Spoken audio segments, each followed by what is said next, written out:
Anyway, bila you lantik ini agent, you ada buat open tender kah? Ada you ada buat iklan dalam akhbar kah? Memanggil semua ejen-ejen pengutip datang ramai-ramai submit dia orang punya tender untuk jadi ejen kepada JPJ untuk kutip semua hutang ke apa ke, I don't know lah, hutang lama ke atau renewal license sekarang ke atau bayar saman, they get a cut out of it. Pada saya, apa perlu melalui ini ejen?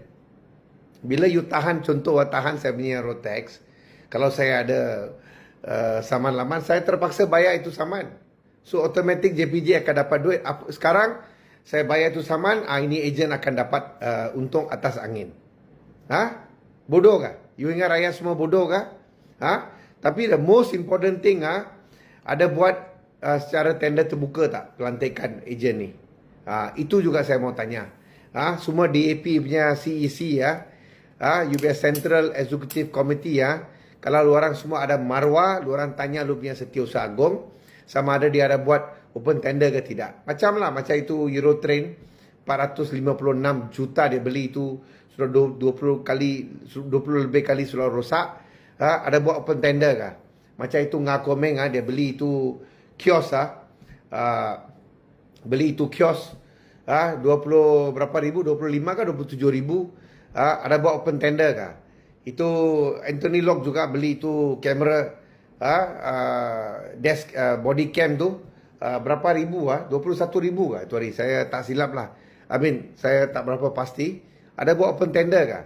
Dulu DAP janji dia semua akan buat secara transparent, semua tak ada hanky-panky, semua very good, they will do open tender untuk dia tak mau ikut style BN lantik kroni lah inilah. Sekarang ini apa?